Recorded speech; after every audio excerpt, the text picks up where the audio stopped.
Good evening, everyone. This is Wayne over at the Alchemical Tech Revolution YouTube channel. Tonight, we're going to go through part 3 of Melchizedek and the Mystery of Fire. This 1926 book from Mr. Manly P. Hall explores the idea of the priestcraft of the Order of Melchizedek, which he claims is the highest order within the brotherhoods of mankind, of these secret societies. These are the ones that are the true hierophants of all the secret societies, in his view, the Order of Melchizedek. And we're going to explore a little further here in section 3 of this book, Melchizedek and the Mystery of Fire. And we'll start in, and we're going to go over a lot of really interesting things here, because a lot of these occult teachings are about the human body and the spiritual nature of the different aspects and parts of the human body. And we'll see as we go along. Mr. Hall is pointing out a lot of really interesting ideas here, and the knowledge of the anatomy of many of these ancient occult orders is really staggering, honestly. Especially, they know things about the human body that our modern science doesn't accept, that reaches into other more spiritual type realms. These kind of ideas. So we're going to explore that tonight, and we'll go through part 3, and we'll start reading right now. Part 3, the sacred fire in the spine and brain. Santee called the medulla spinalis, spinal cord in parentheses it says, the central axis of the nervous system. In a person of average size, the spinal cord is about 18 inches in length, weighs approximately 1 ounce, and terminates opposite the first lumbar vertebra. The upper end of the spinal cord, passing upward through the foramen magnum, which it says in parentheses here is the large opening in the occipital bone of the skull, ends at the medulla oblongata. And just as a casual aside here, the medulla oblongata is what makes alligators ornery. Not the fact that they have so many teeth and no toothbrush like Mama says. But that's neither here nor there. Let's get back to the reading. Running through the spinal cord is a tiny central channel referred to as the sixth ventricle. This is described as follows. It is just visible to the naked eye, but it extends throughout the cord and expands above the fourth ventricle. In the conus medullaris, it is also dilated, forming the ventriculus terminalis. And it says Krausi in parentheses here. I'm assuming that's who he's quoting from. That's capital Krausei. According to the Eastern system of occult culture, there are 49 sacred nerve centers in the human body, of which the 7 most important and key centers are placed near the spine at various intervals. The total number, 49, is the square of 7, and is also the number of rounds and sub-rounds of a planetary chain. When seen clairvoyantly, all of these centers resemble flowers or electric sparks. Each one of the 7 main plexuses has 6 of lesser importance surrounding it, thus forming 6 pointed stars diagrammatically, although the centers are not arranged in star-like order in the body. Concerning the continued recurrence of the sacred number 7 in connection with the organs and parts of the human body, H.P. Blavatsky writes, remember that physiology, imperfect as it is, shows septenary groups all over the exterior and interior of the body. The 7 orifices, the 7 organs at the base of the brain, the 7 plexuses, the pharyngeal, the laryngeal, cavernous, cardiac, epigastric, some as solar plexus, prostatic, and sacral plexus, etc. These 7 are the negative spinal plexuses of first importance, but disciples of the mysteries are warned not to attempt the development of these centers because they are negative poles. All of the real plexuses which the true disciple of the highest knowledge should try to unfold are located within the skull, for the body is a negative pole of that spiritual body contained within the cranial cavity. As the body is controlled by the brain, the true adept works with the brain, avoiding the negative poles of the brain centers which are located along the spine.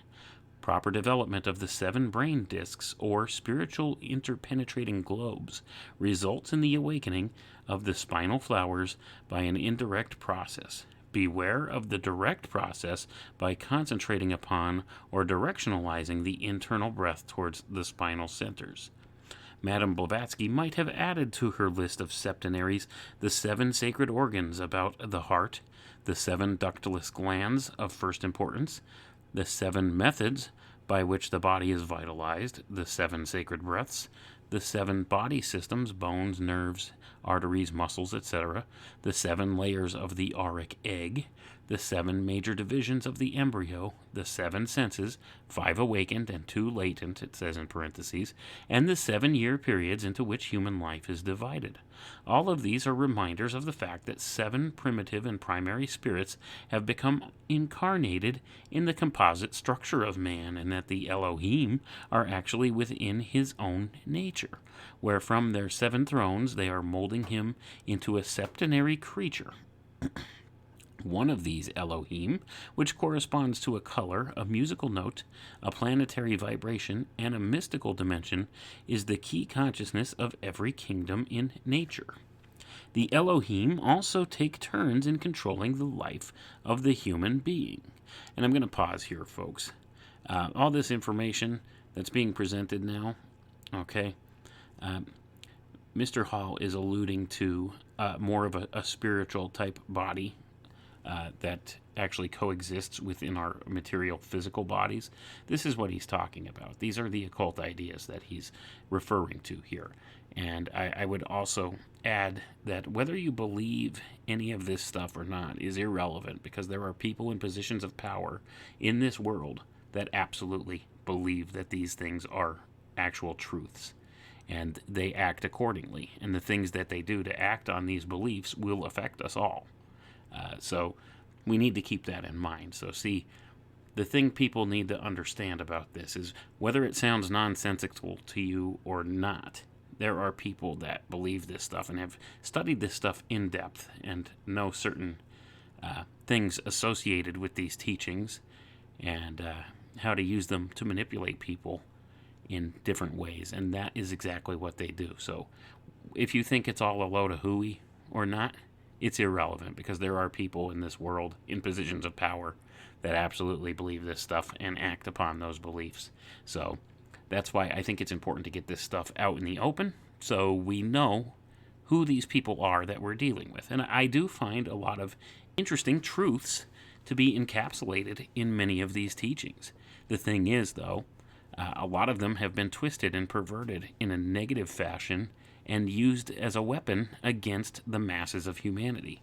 And they've done this primarily through the means of secrecy, by keeping this information secret from the public, withholding information. See, if you know something that somebody else doesn't know, you could use that information as a weapon against them in a sort of way. And that's why I would say secrecy is repugnant. John Kennedy said that. He said secrecy is repugnant. And I would agree with that assessment, because I don't see how any good could come from secrecy. And, when it comes to long-term things, especially secrecy over important things, like the physical nature of where it is we live, who we are, important things about our physical being, things like that. So, anyway, not to go on a lecture too long about that, let's get back to the reading here. Okay.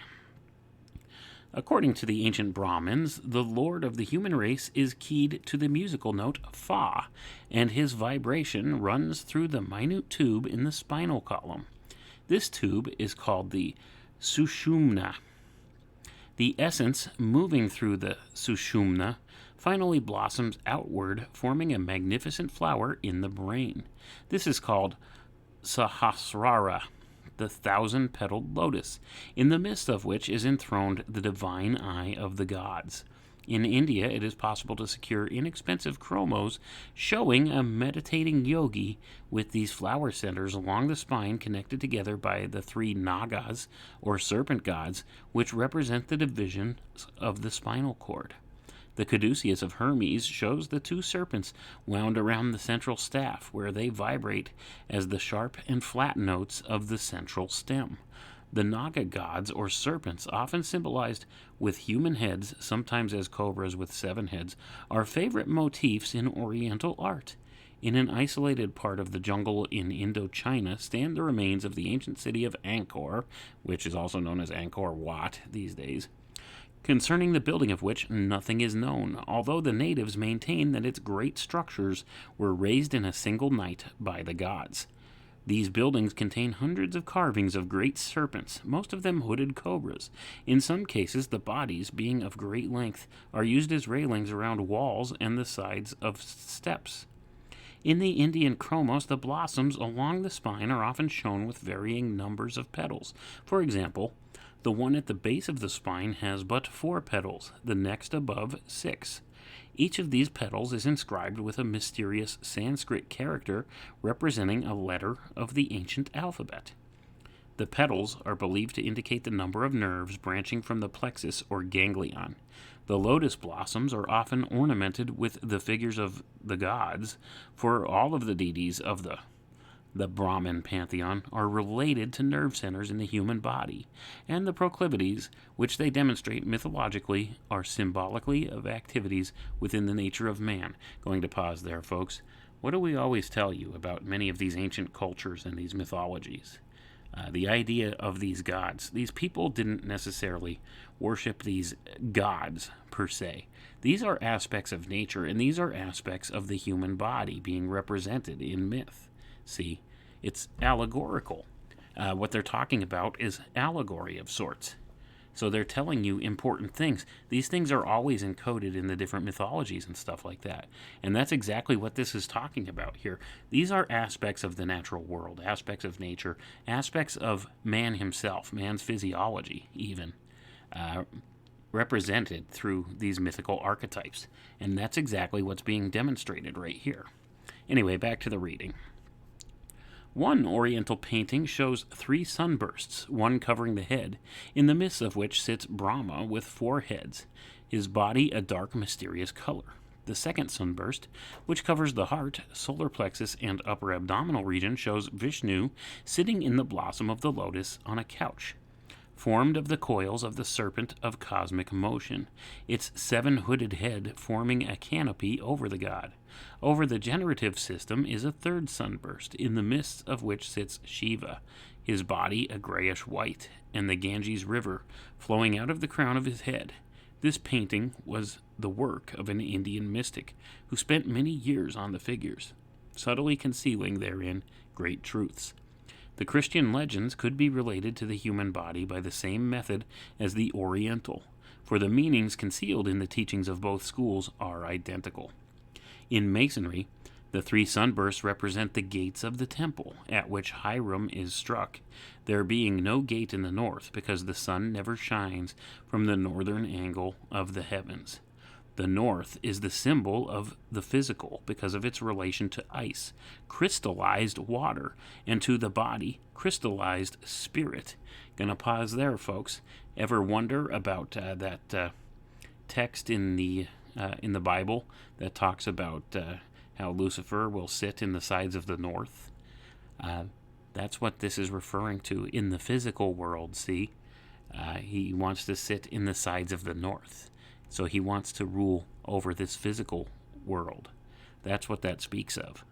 And you'll notice the concept of crystallized water and the body being crystallized spirit. See, that's why crystals are important in occult teachings as well, because this is how they view what happens in these different spiritual realms or spiritual worlds.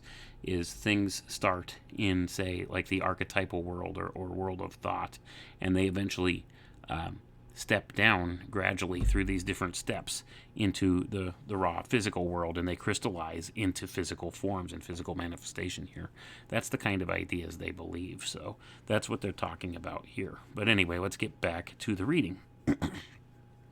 In man, the light shines towards the north, but never from it, because the body has no light of its own. It shines with the reflected glory of the divine life particles concealed within the physical substances. For this reason, the moon is accepted as the symbol of man's physical nature. Hiram, or Chiram, as he should more properly be called, inasmuch as his name consists of the letters which in Hebrew stand for fire, air, and water, represents the mysterious fiery, airy water which must be raised through the three grand centers symbolized by the ladder with three rungs and the sunburst flowers mentioned in the description of the Indian painting. It must also pass upward by means of the ladder of 7 rungs, the 7 lotus blossoms first described.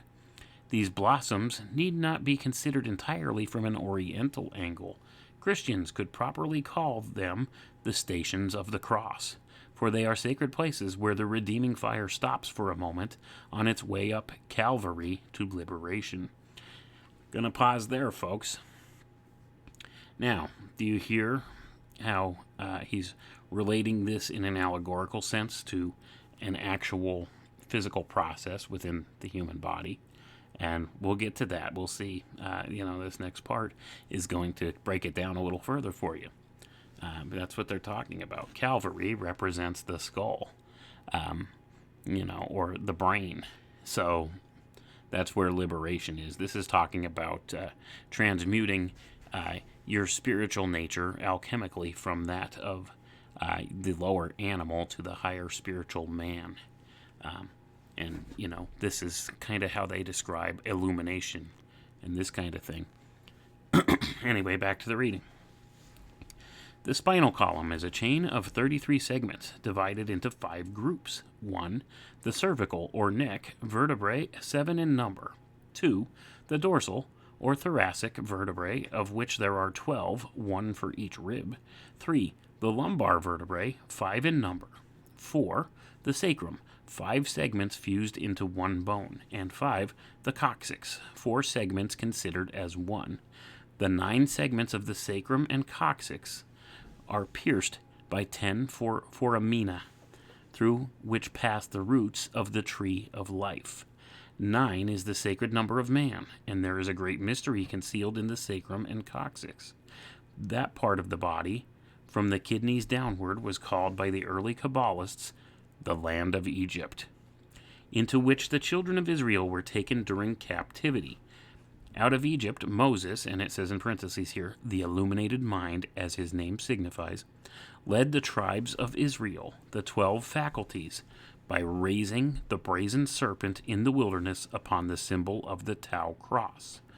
At the base of the spine, there is a tiny nerve center, concerning which nothing is known, but the occultist realizes that the symbolism of the second crucifixion, which is supposed to have taken place in Egypt, has reference to the crossing of certain nerves at the base of the spine.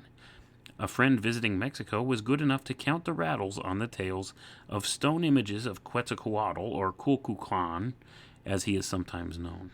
In nearly every case, they were 9 in number.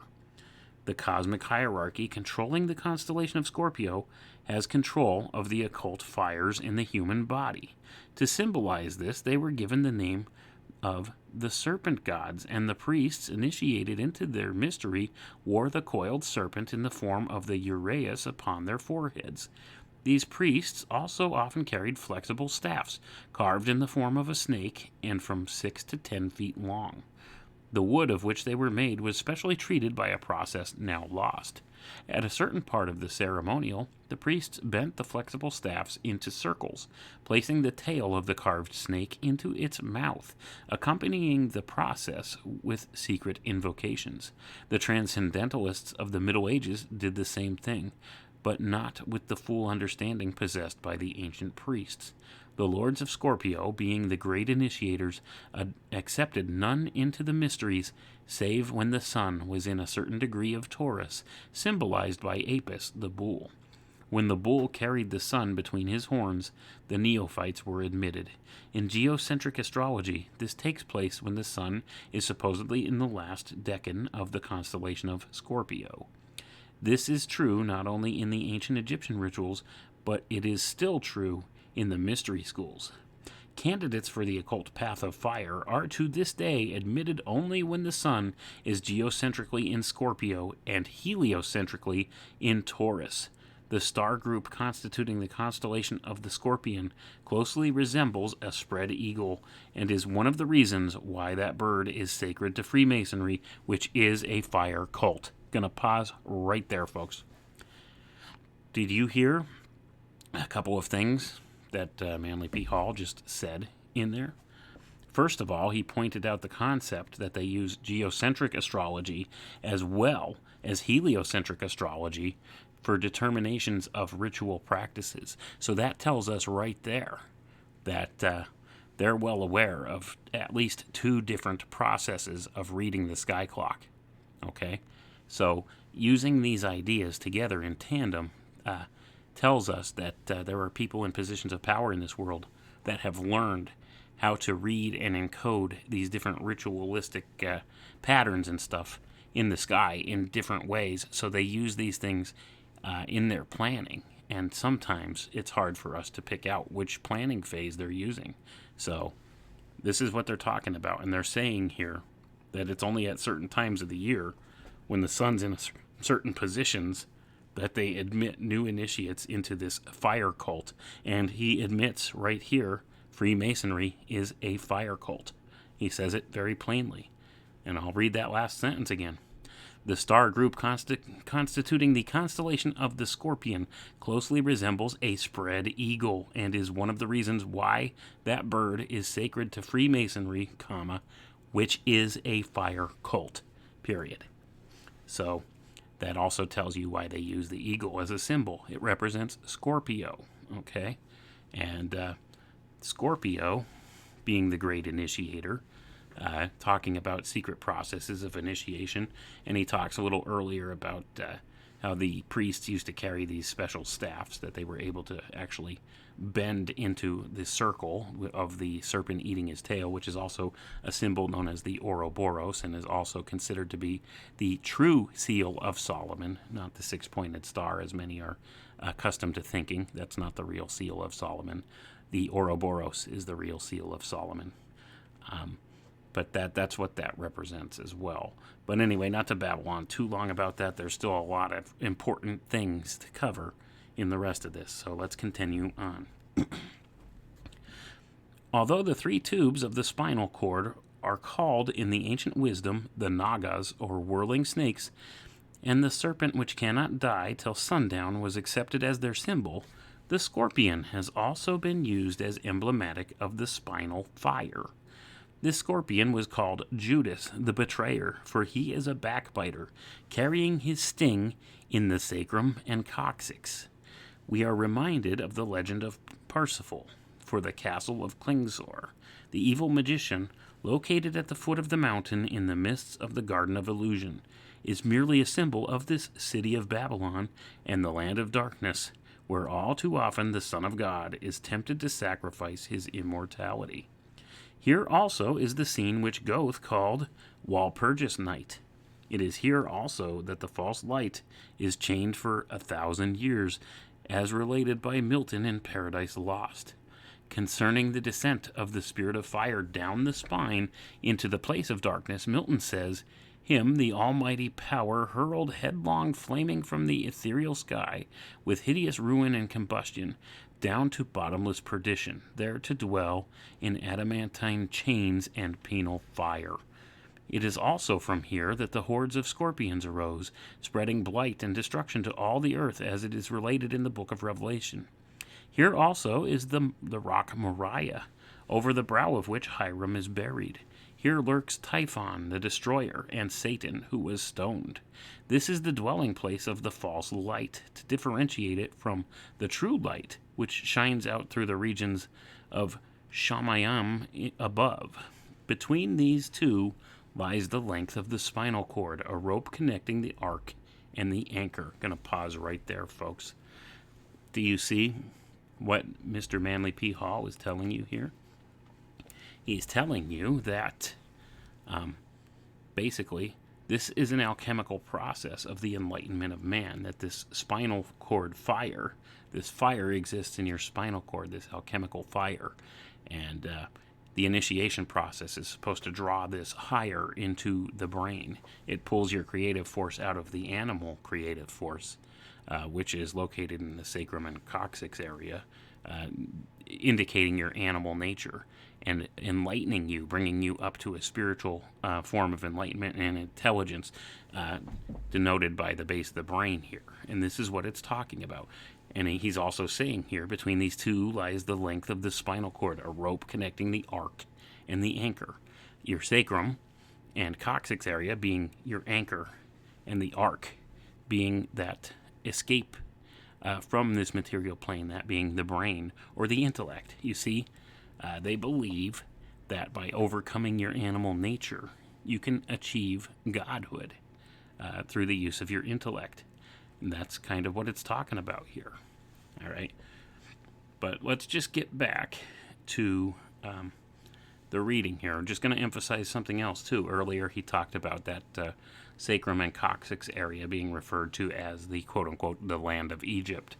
And the story of Moses leading the Israelites out of Egypt to the promised land, this is an allegory for the same thing.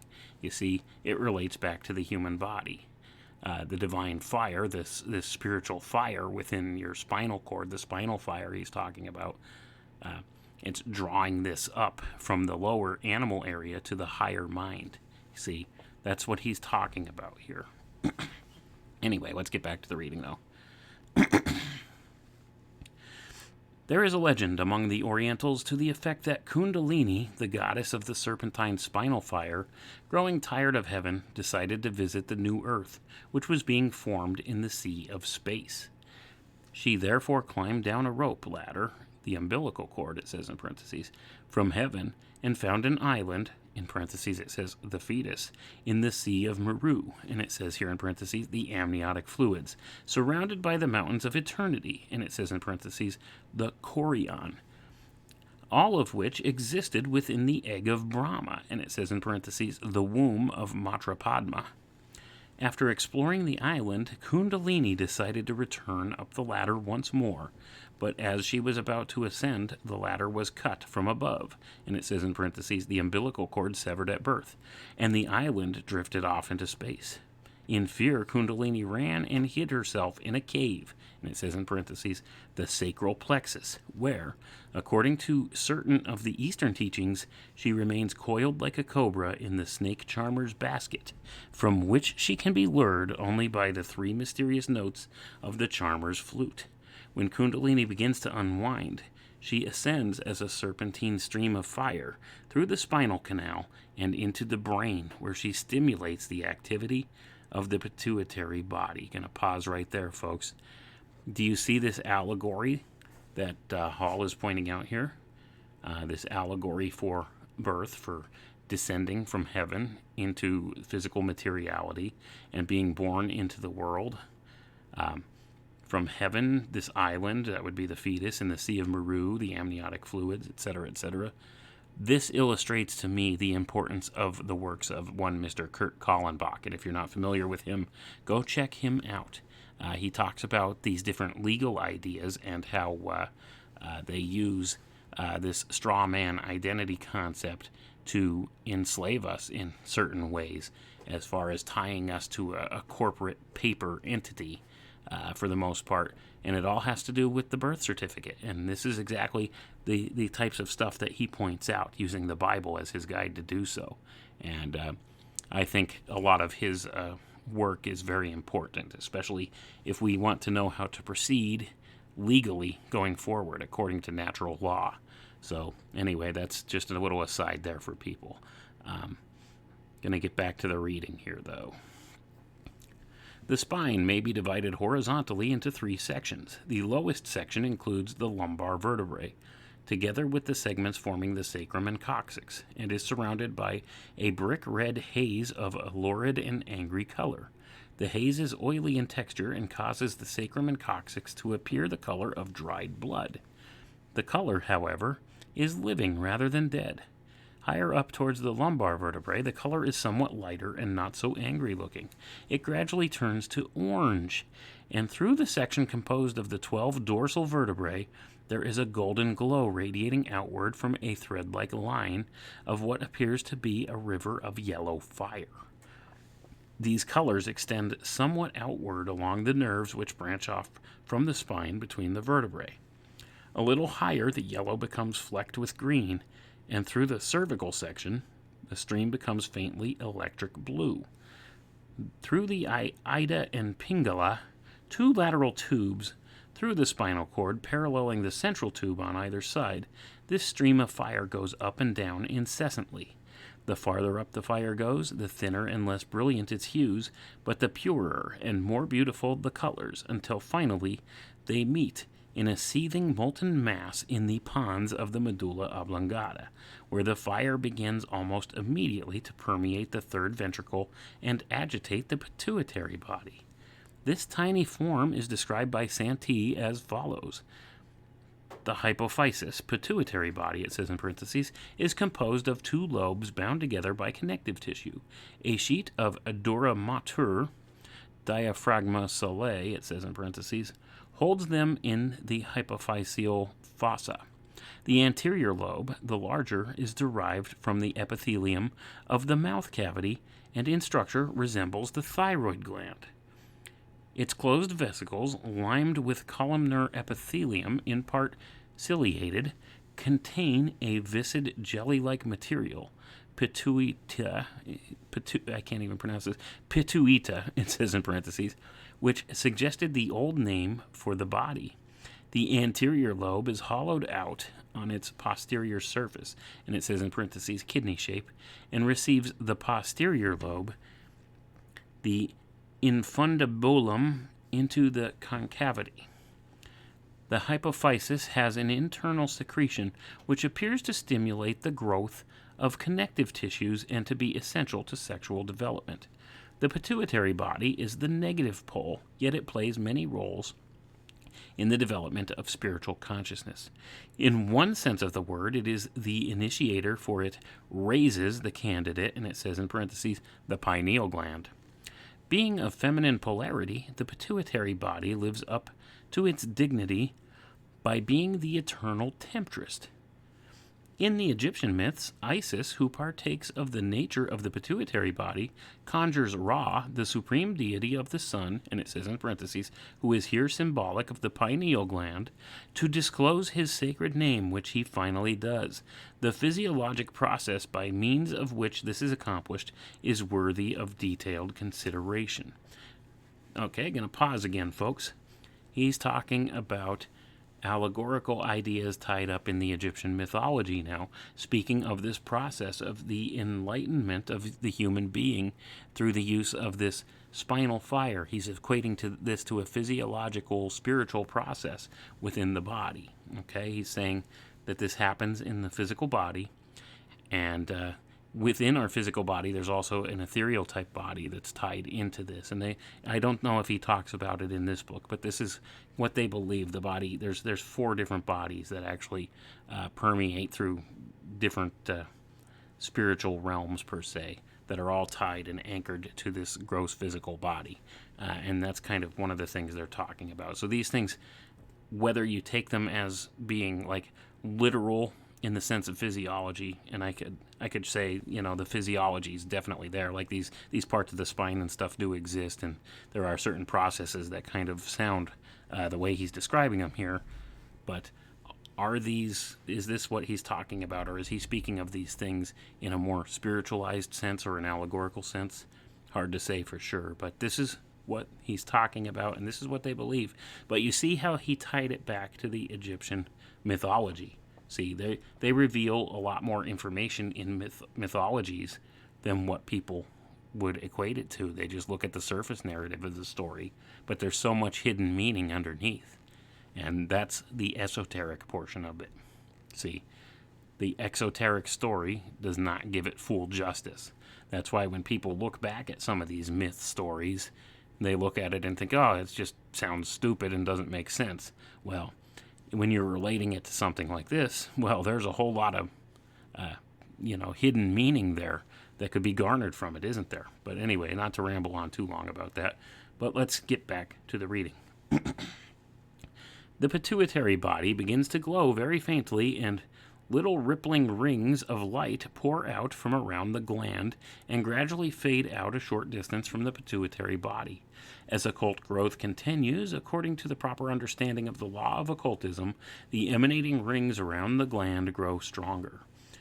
They are not equally distributed around the pituitary body. The circles are elongated on the side facing the third ventricle and reach out in graceful parabolas towards the pineal gland. Gradually, as the stream becomes more powerful, they approach ever closer to the slumbering eye of Shiva, tinting the form of the pineal gland with golden orange light and gently coaxing it into animation. Under the benign warmth and radiance of the pituitary fire, the divine egg thrills and moves, and the magnificent mystery of occult unfoldment takes place. The pineal gland is thus described by Santee.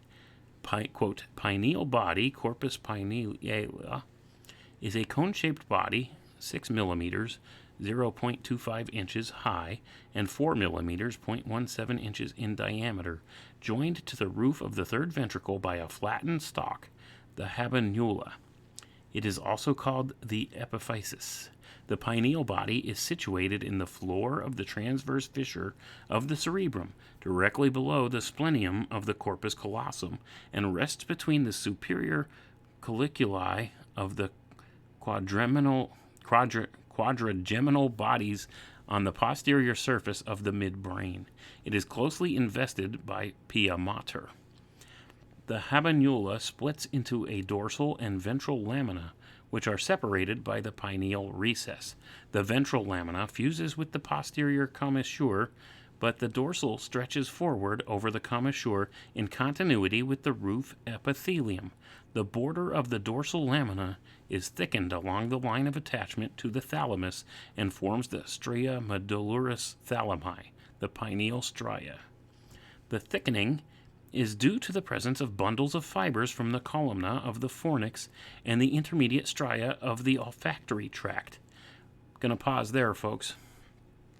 Did you know that your pineal gland and the various structures there are attached back behind to the topmost parts of your nasal cavity, where they stick this COVID test swab? Just an interesting correlation there, I thought I should point out. Anyway, back to the reading. Where did we leave off now? Here we go. Between the medullary striae at the posterior end, there is a transverse band, the commissura habenularum, through which the fibers of the striae partially desiccate to the nucleus habenulate in the thalamus. The interior of the pineal body is made up of closed follicles surrounded by ingrowths of connective tissue. The follicles are filled with epithelial cells mixed with calcareous matter. The brain sand, acervulus cerebri. Calcareous deposits are found also on the pineal stalk and along the chorioid plexuses.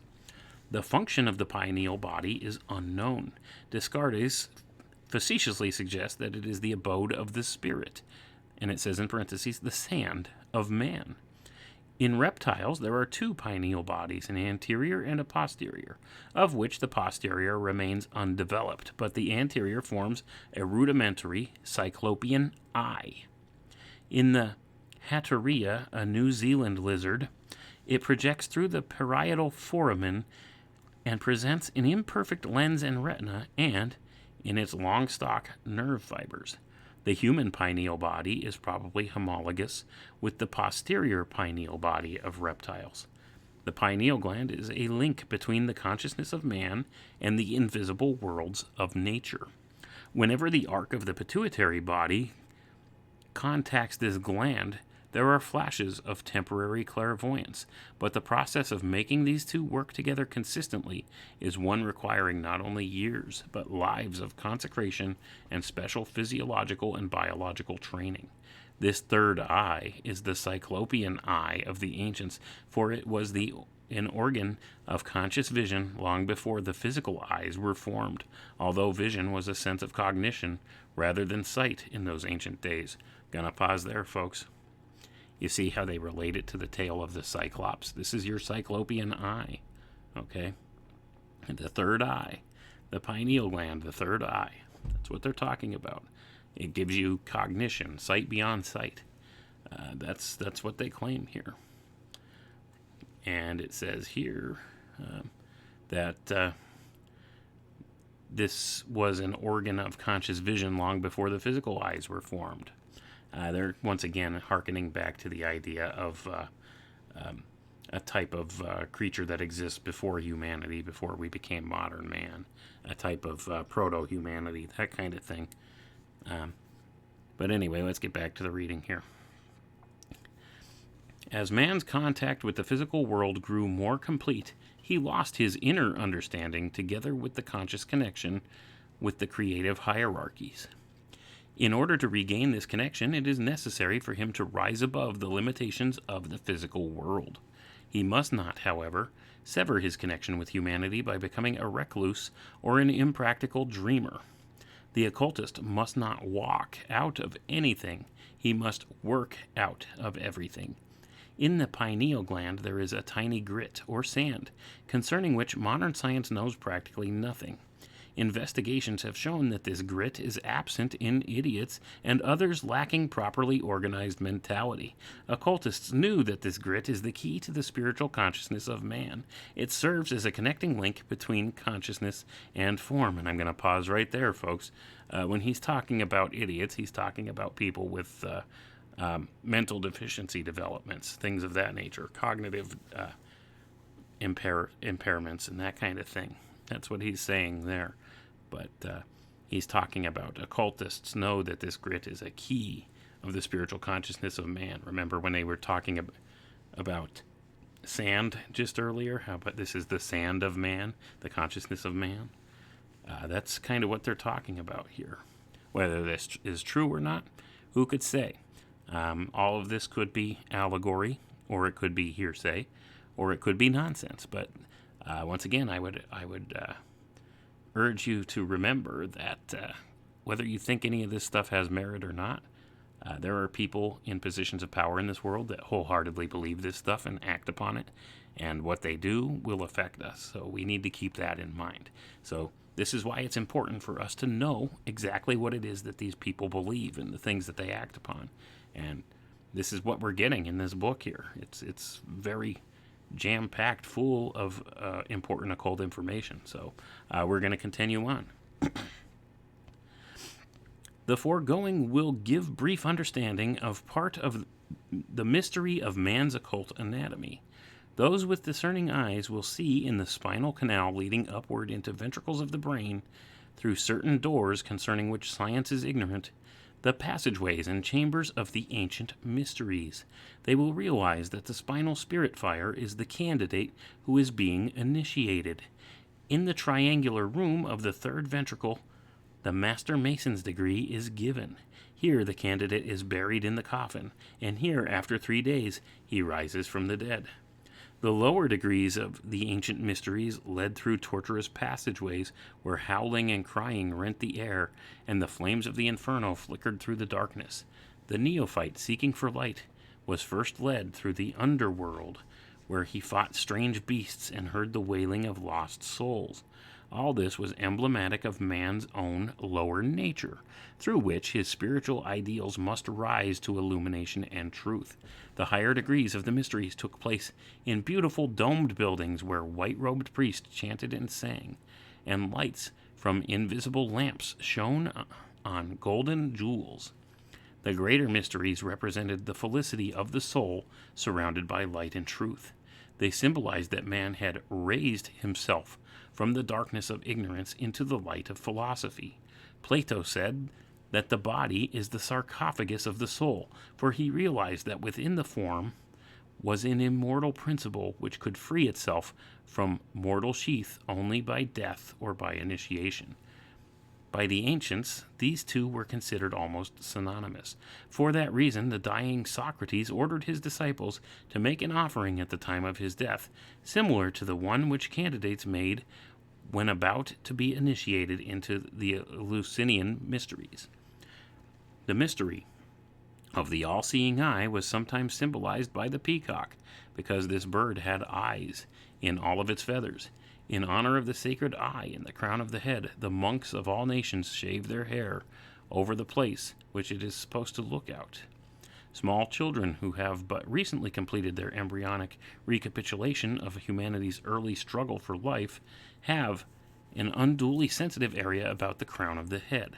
The skull does not close there immediately. In some cases, it never closes, although usually the sutures unite between the second and fifth years. The extreme sensitiveness over the area of the third eye is accompanied by a certain clairvoyance. The small child is still living largely in the invisible worlds. While its physical organism is unresponsive, it is conscious and active, at least to a limited degree, in those worlds with which it is connected by the open gateway of the pineal gland. Gradually, certain manifestations of his higher consciousness enter into its physical organism and crystallize into the fine grit found in that gland. There is no grit in the pineal gland until consciousness enters. Gonna pause there. Is that a true thing? I don't know if anybody could say for sure. How would they know this? Did they actually dissect somebody who's living to see if they had this grit in there?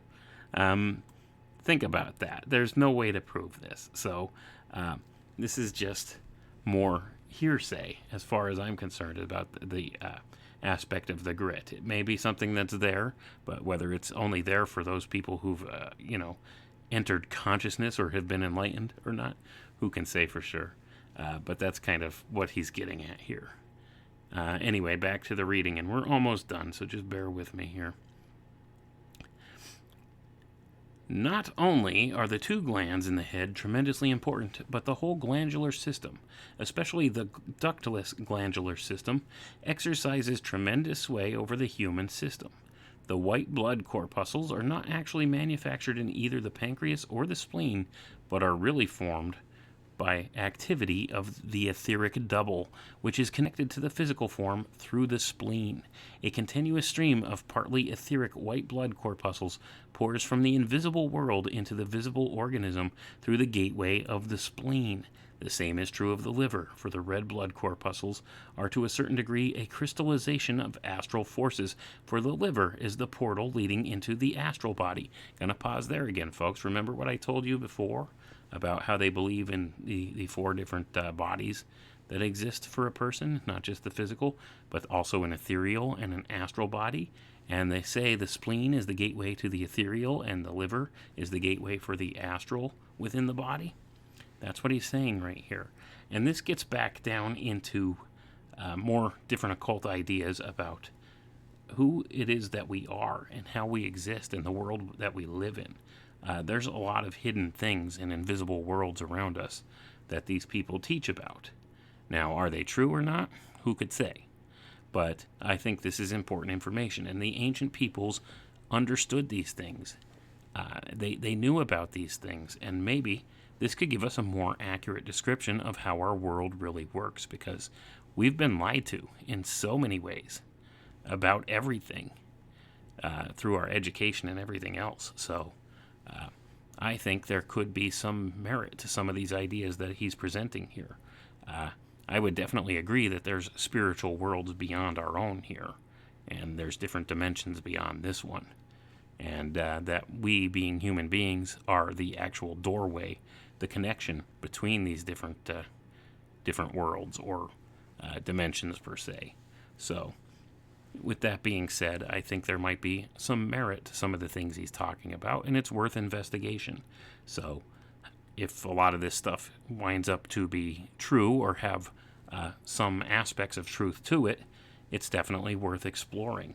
And these ideas have been hidden from us for the longest time by this secret priestcraft for a reason. And they use these methodologies and these different knowledges for control over the rest of the masses. See, if they know something about how this world works that we don't, they could use that against us. And it's been demonstrated over and over that they do that. So who's to say? Maybe there's something to this. So it does merit some investigation in my view. Anyway, we're almost done. Let's finish reading here because we're down to the end. And let's continue. The 7 major ductless glands are under the control of the 7 planets, and each one of them is actually a 7-fold body, in the same way that all the vital organs are 7-fold. The heart is divided into 7 complete organs by a certain process of occult anatomy, as is also the brain. The fact that the human brain closely resembles, in certain details, especially the organs grouped about the base of it, an androgynous human embryo, is sufficient to cause further investigation. Sometimes physicians will realize that the knowledge of the organs and functions of the human body is the most important and complete method of understanding the religions of all the world. For all religions, even the most primitive, are based on the functions of the human form. It was not without reason that the ancient priests placed over the temple gate the immortal motto, "Man, know thyself." And that is the end of the book there, folks. So, Manly P. Hall dropped a lot of knowledge on us there, didn't he, in this last section of the book. A lot of anatomical features of the human body and how they relate to different occult ideologies and occult bodies, per se. These kind of things do merit more investigation. There's a lot of teachings out there about this stuff within the Rosicrucian writings and the Masonic writings. Some of these are very hard to find, but I assure you this stuff's out there, and it goes into a lot more depth. But you see how it always connects back up with a lot of different ideas of mythology and the sky clock. He talks about the 7 planetary bodies, associating with this idea of the spinal fire and these different centers in the human body. You see, as above, so below. The Hermetic sciences. These things kind of have held sway in the thought of the secret societies for many, many centuries now. So I think a lot of this knowledge, it's heavily guarded for a reason. So there must be some truths contained within it. So, I'm going to continue reading a lot of these different things and trying to break them down and analyze them. And I would encourage everybody else to do so. Don't be afraid to look at this stuff. It's not something to be feared. In fact, many of the control systems that have been put in place in this world would tell you it's either nonsense or it's evil. Don't look at it. Don't read it. Don't believe it. Don't investigate it, because, well, let's face it, the people in control in this world don't want you to have the same advantages that they do. Many of them have the classical training in these different studies, in literature studies, and the myths, the ancient myths, and all of these different ideas. Many of them belong to these secret societies and get this high-level training within these secret schools, and they're bound to secrecy with this stuff. See, that's the thing. It's only through the advent of the internet that many of these books have become available now to the masses. And you do have to dig and search for them. And I believe this is all part of the process of revelation of the method, that they're allowing this stuff to get out in the public now.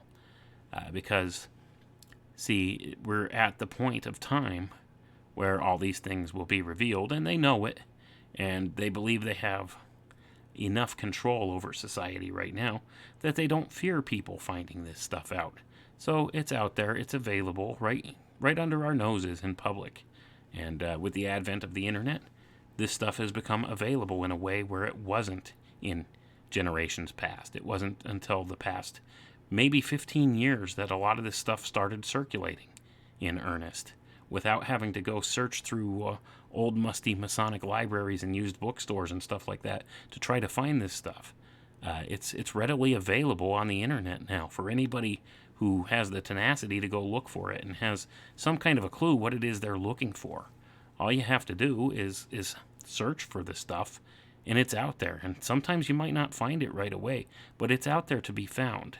And I believe that's not by accident either. But anyway, that's neither here nor there. But I will continue doing this stuff as long as people are interested in listening to some of these different teachings that they have within these secret societies, this information. And I will give my opinions on what the meanings and stuff are with it. So that's kind of what I've been doing here with these different series of readings that I've done. I've found a lot of different old books from the Rosicrucians and the Freemasons and all the different orders and different things like that. And the older the books, the better, in my view. Anything that goes before, say, like the 1930s, before the modern edit, you could find some really good information in there. A lot of the stuff after that time period is really kind of hung up on scientism type ideologies and stuff like that, and really kind of poo-poos the older ideas. So when you look at this stuff, I would say anything before around the 1930s or 1940s is some of your best sources of information. And the quality of the writing, especially if you go back into the 1800s, is so superior to what we see written today. I've authored 3 books now, and I can't write anything that compares with a lot of those books that I read from the 1800s. Those were learned men who wrote these books. They were very educated, and they had a way with words and a certain vernacular about them where they were very informative and also sounded a lot more articulate than I could sound like. So,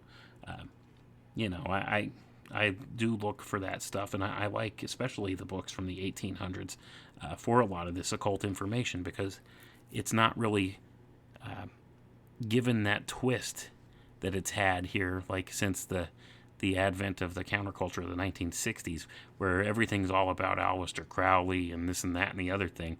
So anything you could find that is older and doesn't have that spin on it, that pop culture type spin that has these ideas mixed in with it, it's a little bit better in my view. So stuff from the 1800s is good, and stuff pre-theosophy as well.